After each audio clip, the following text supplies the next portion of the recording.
I thought my life was as stable as my 401k, until it went straight to hell in a handbasket lined with designer lingerie that wasn't meant for me. My name is Mark Reynolds, and I'm 42 years old with a receding hairline that my wife Rachel used to call distinguished, but now ignores completely. I'm a financial consultant in an affluent Chicago suburb, the kind of place where everyone drives German cars and pretends their marriages are perfect. Mine wasn't perfect, but I thought it was solid. I was wrong about a lot of things. Before we dive deeper into this story, I have one small request.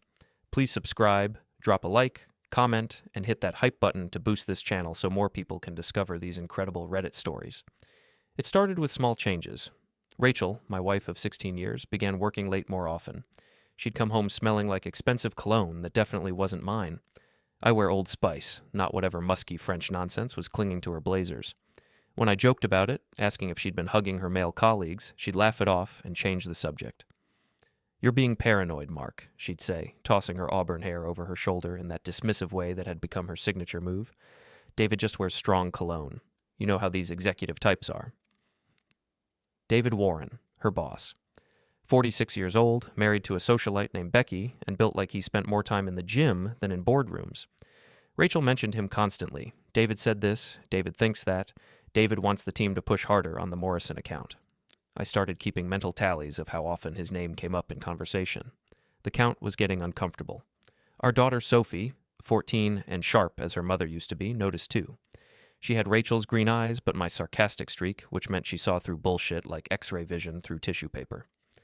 "Mom's always working overtime," Sophie said one evening, using air quotes while we sat at the dinner table waiting for Rachel to show up.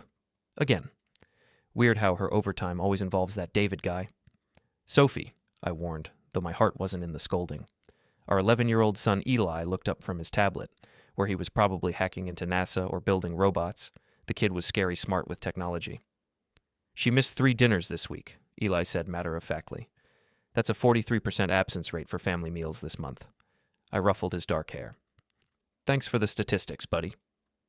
Rachel finally arrived at 8:30, claiming she'd been in a strategy session that ran long. She looked flushed, her lipstick was gone, and there was a wrinkle in her skirt that suggested she'd been sitting in someone's car, or office, or wherever cheating wives go to destroy their families. "Sorry I'm late," she said, not sounding sorry at all.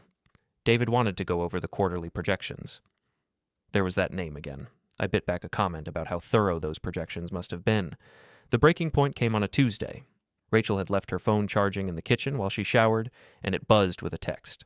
I wasn't the snooping type, or at least I hadn't been, but something about the way she'd been guarding that phone lately made my fingers itch. The text was from Vanessa W., Rachel's work friend and gossip central for their marketing firm. But the message made me freeze. "Can't wait to hear about David's surprise package. You're so lucky. Jim never surprises me with anything but dirty socks."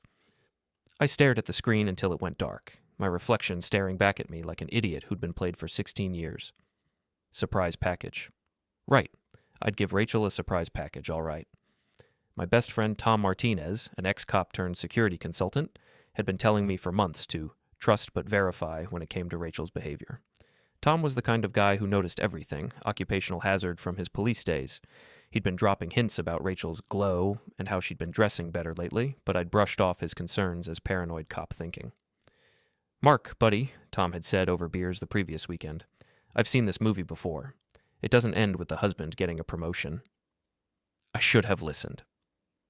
That night, after Rachel fell asleep, I did something I never thought I'd do. I went through her purse. I felt like a criminal, but I needed to know. Hidden in a side pocket, I found receipts from restaurants I'd never been to, a hotel keycard from the Marriott downtown, and a small piece of paper with DW written in Rachel's handwriting, followed by what looked like room numbers. DW David Warren. I sat in my home office at 2 a.m, staring at the evidence of my wife's betrayal, and felt something cold settle in my chest. Not just hurt, I'd expected that. This was something else, something calculating. If Rachel wanted to play games, I'd show her how it was done. But first, I needed more information. The next morning, I called Tom. "I need your cousin's number," I said without preamble, the private investigator. Tom was quiet for a moment. "You sure about this, Mark? Once you open that door, you can't close it." "The door's already open, Tom. I'm just deciding whether to walk through it or burn the whole house down." "Burning sounds more fun," Tom said. I'll text you his number. 3 days later, I had photos. Professional, high-resolution, devastating photos of my wife and her boss in compromising positions at the downtown Marriott. Rachel straddling David in a chair by the window. David's hands tangled in Rachel's hair as she kissed his neck. Both of them naked and passionate in ways Rachel hadn't been with me in years. I sat in my car in the parking lot of a McDonald's, looking at the photos on the investigator's tablet, and felt my marriage disintegrate into ash and fury. But underneath the pain was something else, a cold, methodical anger that surprised me with its intensity. Rachel had made her choice. Now I'd make mine. That evening, I watched my wife lie to my face about working late, watched her text David while pretending to help Eli with homework, watched her plan her next betrayal while sitting at our dinner table. She had no idea that her world was about to collapse. I was done being the fool. Time to become something else entirely. The beauty of being underestimated is that people never see you coming until it's too late. I spent the next week playing the perfect, oblivious husband while gathering intelligence like a general preparing for war. Rachel had gotten sloppy, or maybe she just didn't think I was smart enough to figure it out. Either way, her arrogance was about to become her downfall. Tom's cousin, a private investigator named Jake, had been worth every penny. The man could have taught masterclasses in surveillance. Within 5 days, I had a complete dossier on Rachel's affair. Hotel receipts, restaurant bills, text message screenshots, and enough photographic evidence to wallpaper our bedroom. The affair had been going on for 8 months. 8 months of lies, deception, and Rachel coming home to kiss our children goodnight with David Warren's cologne still on her skin. Your wife's not as sneaky as she thinks, Jake had told me, handing over a thick envelope. They've got a routine. Every Tuesday and Thursday at the Marriott, room 412. He pays cash, she provides the alibi about working late. Classic corporate affair. Classic. Like our marriage had become a cliché. But the real revelation came from an unexpected source. Vanessa Walsh, Rachel's gossipy work friend who apparently had loose lips and a love for expensive wine. I'd accidentally bumped into Vanessa at Starbucks on Friday morning, playing the concerned husband routine to perfection. "Oh, Mark!" Vanessa had exclaimed, nearly spilling her venti latte. "I was just thinking about you and Rachel. How are you handling everything?" I'd given her my best confused husband look. Handling what? Vanessa's face went pale. Oh no. I assumed Rachel had talked to you about... About what, Vanessa? I'd pressed gently. Is Rachel okay? She's been working so much lately, I'm worried about her stress levels. That's when Vanessa cracked like an egg. Over the next 20 minutes, fueled by guilt and caffeine, she spilled everything. Rachel and David's affair was office gossip. Everyone knew. They'd been flaunting it at company events, taking business trips together, and Rachel had been bragging about David's generous nature and how he appreciated her talents in ways her husband didn't. She said you were boring, Vanessa had whispered, looking mortified, that you didn't understand her ambitions. David makes her feel alive, she said. I'm so sorry, Mark. I thought she'd told you they were getting divorced. Divorced. Rachel was planning to divorce me, and I was apparently the last to know. I'd thanked Vanessa, bought her another coffee, and walked to my car with murder in my heart. Not literal murder, I'm not that kind of guy, but the kind of cold, calculated destruction that would leave Rachel and David wishing they'd never met. That weekend, while Rachel was at another strategy session, I made my move. I called David's wife, Becky. Mrs. Warren, this is Mark Reynolds, Rachel's husband. I think we need to talk. Becky Warren was nothing like I'd expected.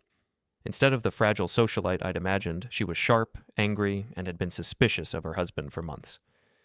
I knew that bastard was cheating, she said over coffee at a diner across town, but I needed proof. David's smart about covering his tracks. Not smart enough, I said, sliding the envelope of photos across the table. Becky's perfectly manicured hands shook as she looked through the evidence. Her face went through a range of emotions, hurt, rage, and finally, something cold and calculating that matched my own mood. What do you want to do about this? She asked. I want to destroy them both, I said simply. Professionally, socially, financially. I want them to lose everything. Becky smiled, and it wasn't a nice smile. I can work with that. We spent 2 hours planning. Becky had access to David's company credit card statements, knew about his pattern of using company funds for personal expenses, and had connections throughout Chicago's social scene. I had the photographic evidence and a growing network of Rachel's coworkers who were tired of covering for her affair. There's something else, Becky said as we prepared to leave. David's been talking about leaving his wife for Rachel. He's planning to ask for a divorce next month and wants Rachel to do the same. They think they are going to ride off into the sunset together. Over my body, I said. Over theirs, Becky corrected, metaphorically speaking. That night, Rachel came home late again, spinning another story about client meetings and urgent timelines. I nodded and smiled, playing the supportive husband while planning her destruction. "How was your day, honey?" she asked, kissing my cheek with lips that had probably been on David Warren hours earlier. "Productive," I said.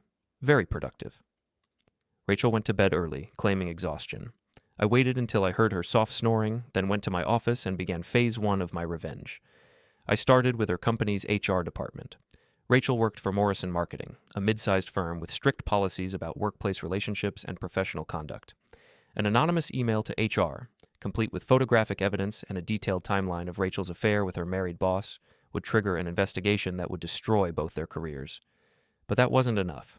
I wanted them to suffer the way I was suffering, publicly, humiliatingly, and completely. I created fake social media accounts and began seeding gossip about Rachel and David throughout their professional and social networks. Nothing traceable to me, just carefully placed hints and suggestions that would make people start asking questions. Then I called Jake, the private investigator. "I need more," I told him. "I want to know everything about David Warren, his finances, his habits, his weaknesses, everything." "Planning something big?" Jake asked. "Planning something biblical?" I replied. By Sunday night, I had enough ammunition to level a city block. David Warren wasn't just cheating on his wife. He was embezzling from his company, using corporate funds to pay for his affair, and had been falsifying expense reports for years. Rachel wasn't just sleeping with her boss. She was helping him steal from Morrison Marketing and had been taking kickbacks from vendors in exchange for preferential treatment. They weren't just adulterers, they were criminals. I sat in my office, surrounded by evidence of my wife's betrayal and criminality, and felt something settle in my chest. Not peace, I was too angry for peace, but certainty. Rachel had chosen her path. Now I'd show her where it led. The war was about to begin, and I intended to win. Monday morning arrived like Christmas, and Judgment Day rolled into one beautiful, vengeful package. I woke up early, made coffee, and watched Rachel get ready for work with the detached interest of a scientist observing a specimen. She was humming, actually humming, while she applied lipstick that would probably be kissed off by David Warren before lunch. "You seem happy," I observed, sipping my coffee. "Just excited about work," Rachel said, checking her reflection one more time. "Big presentation today." "I'll bet," I thought. "Break a leg, honey."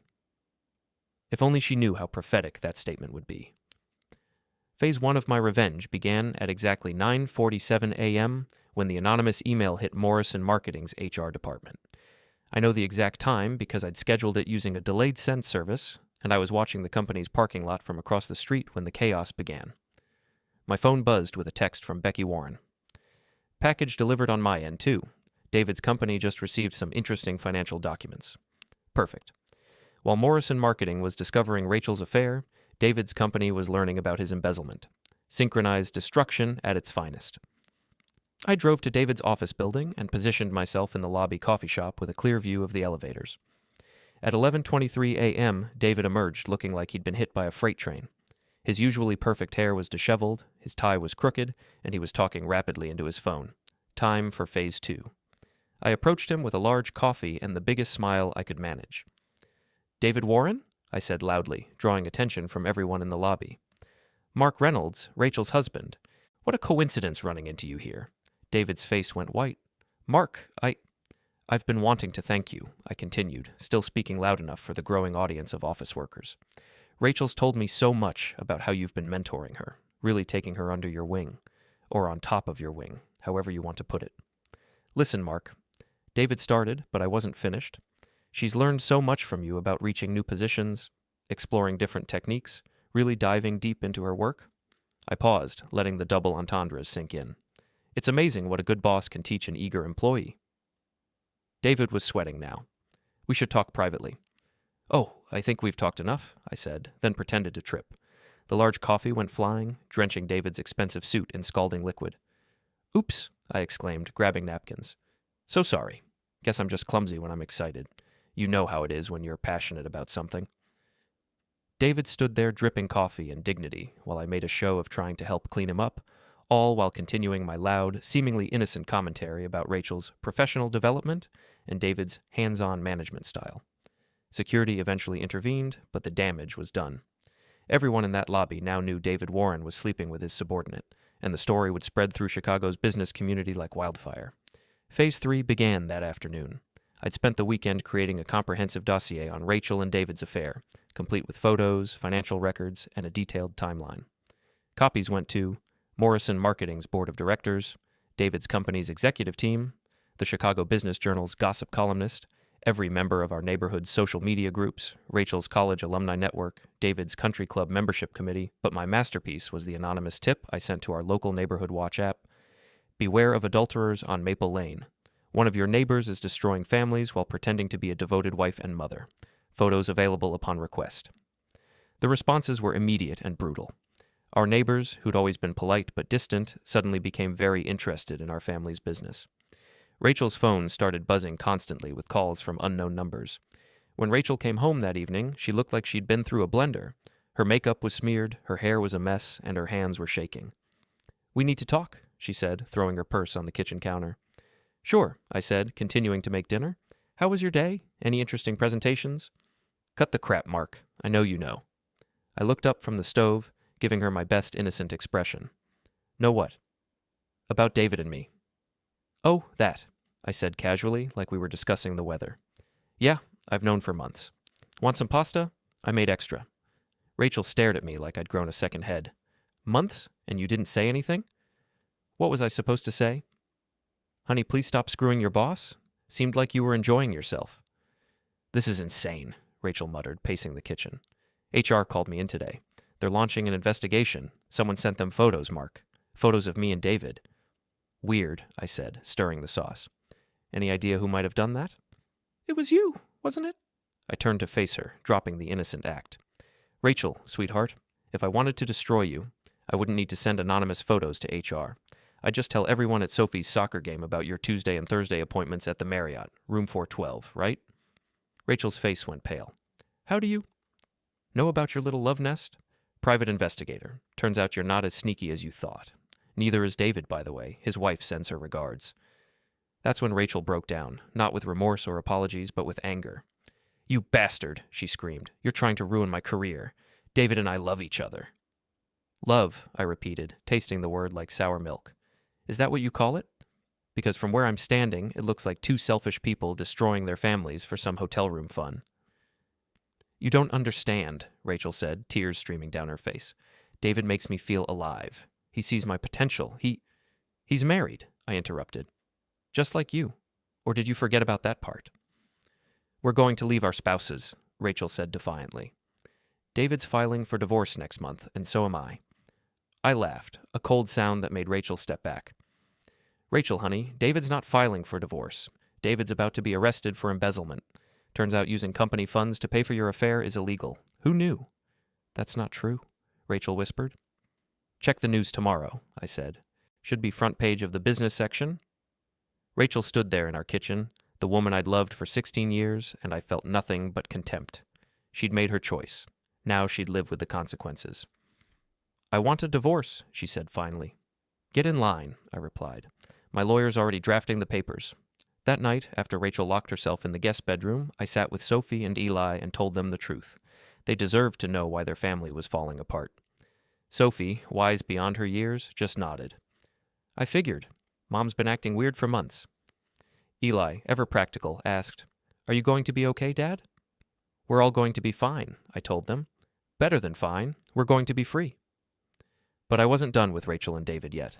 Not even close. The real fun was just beginning. The next morning brought news that was better than Christmas and my birthday combined. David Warren had been arrested. I was drinking coffee and reading the Chicago Tribune when the headline caught my eye. "Marketing executive arrested for embezzlement." The article detailed how David had been using company funds to finance a lavish lifestyle, including hotel stays, expensive dinners, and gifts for his mistress. The company estimated he'd stolen over $200,000 in the past 2 years. My phone buzzed with a text from Becky Warren. "Saw the news. Phase 1 complete. Ready for Phase 2? Oh, I was more than ready. Rachel emerged from the guest bedroom looking like she'd been hit by a truck. Her eyes were red and swollen. Her hair was a disaster, and she was wearing the same clothes from yesterday. "Did you see?" she asked, holding up her phone with shaking hands. "See what?" I asked, though I was practically glowing with satisfaction. David was arrested. They're saying he stole money. Huh, I said, taking another sip of coffee. That's terrible. I hope you weren't involved in anything like that. Rachel's face went even paler. What do you mean? Well, you work closely with David. I'm sure the police will want to interview everyone in his department, just to make sure no one else was involved in his financial irregularities. The truth was, Rachel was involved. The private investigator had uncovered evidence that Rachel had been helping David manipulate expense reports and had received kickbacks from several vendors. She just didn't know I knew about it yet. I need to call my lawyer, Rachel muttered, rushing back to the guest room. While Rachel panicked, I put Phase 2 into motion. I'd spent the previous evening creating a comprehensive social media campaign designed to destroy both Rachel's and David's reputations. Nothing illegal, nothing slanderous. Just the truth, spread far and wide across every platform I could access. I started with our neighborhood's Facebook group, posting a heartfelt message about the pain of discovering your spouse's infidelity and how it affects the children. I didn't name Rachel directly, but I included enough details that everyone would know exactly who I was talking about. The response was immediate and overwhelming. Dozens of supportive comments, private messages offering help, and most importantly, the post was shared hundreds of times. Next, I hit LinkedIn. I created a post about the importance of ethical leadership in business and how personal character affects professional integrity. Again, I didn't name names, but anyone who knew about David's arrest would connect the dots. The post went viral in Chicago's business community within hours, but my masterpiece was the anonymous blog I'd created called Suburban Scandals. I'd been posting there for a week, detailing the story of a cheating wife and her corrupt boss, complete with photos, faces blurred for privacy, and documentation. The blog had gained a following of over 10,000 readers who were eagerly following the story like a real-life soap opera. By noon, Rachel's affair and David's arrest were the talk of Chicago's north suburbs. My phone was ringing constantly with calls from neighbors, friends, and even reporters who'd caught wind of the story. I answered every call with the same message. I was a devoted husband and father who'd been betrayed by the woman he trusted most. I was hurt, confused, and just trying to hold my family together. The performance was Oscar-worthy. Around 2 o'clock, my phone rang with a number I didn't recognize. Mark Reynolds? The voice was rough, angry. Speaking. This is David Warren. We need to talk. I smiled. David, how's jail treating you? I hear Orange is very slimming. Listen, you snake. Now, I interrupted. Is that any way to talk to the husband of your mistress? We're practically family. You set me up, David snarled. You planted evidence, you manipulated. I didn't plant anything, David. I just made sure the right people saw what you'd already done. There's a difference. I'm going to destroy you, David threatened. When I get out of here? When you get out, I laughed. David, buddy, you're looking at 5 to 10 years for embezzlement. By the time you get out, Rachel will be working at McDonald's and I'll be living my best life. But hey, conjugal visits are a thing, right? David hung up on me, but I wasn't worried. A man facing federal charges doesn't have time for revenge fantasies. That evening, Rachel tried to leave with the kids. I was in my office when I heard the front door slam and car doors slamming in the driveway. I looked out the window to see Rachel loading suitcases into her car while Sophie and Eli stood nearby looking confused and upset. Not happening. I walked outside calmly, my phone already recording video. Going somewhere? I asked. I'm taking the kids to my sister's, Rachel said, not meeting my eyes, until this all blows over. The kids aren't going anywhere, I said firmly. They live here. This is their home. You can't stop me from taking my own children, Rachel snapped. Actually, I can. I pulled out my phone and showed her the screen. I've been recording this conversation. You're attempting to remove our children from their home without my consent during an ongoing divorce proceeding. That's called parental kidnapping, Rachel. It's a felony. Rachel stared at me like I'd grown horns. You've thought of everything, haven't you? I've had 8 months to think while you were screwing your boss, I replied. Turns out I'm pretty good at planning when I put my mind to it. Sophie walked over and took my hand. I want to stay with Dad. Eli nodded. Me too. Rachel's face crumpled. You turned my own children against me. I didn't have to turn them against you, Rachel. You did that all by yourself. That night, after Rachel had slunk back into the house and the kids were in bed, I sat in my office planning Phase 3. Rachel and David were wounded, but they weren't finished yet. I needed to make sure they could never recover from this. I opened my laptop and began typing an email to the FBI's Financial Crimes Division. If David thought local embezzlement charges were bad, wait until he discovered I'd uncovered evidence of wire fraud, tax evasion, and money laundering. Rachel wanted to play hardball? Fine. But she was about to learn that she'd picked a fight with the wrong man. The game was just getting started. The end came faster than I'd expected, and more spectacularly than I'd dared to hope. It started with a phone call at 6 a.m. Rachel's phone was buzzing on the kitchen counter where she'd left it charging, and the caller ID showed Morrison Marketing, HR. I answered it. Rachel Reynolds' phone, I said cheerfully. This is Janet Morrison from HR. I need to speak with Rachel immediately. She's sleeping, I said. Can I take a message?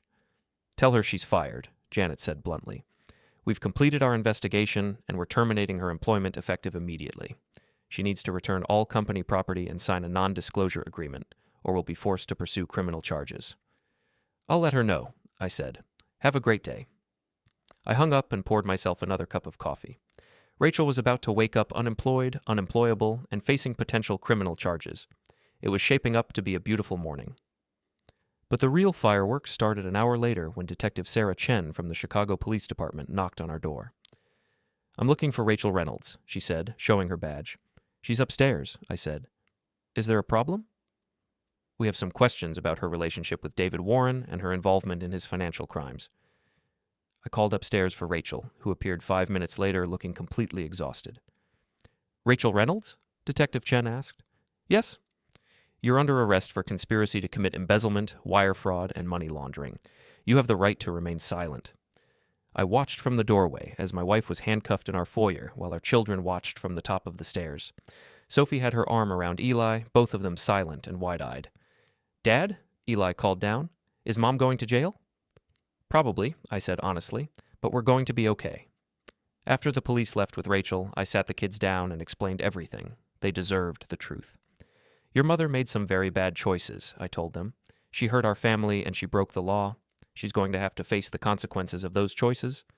Sophie, mature beyond her years, just nodded. Are we going to be okay?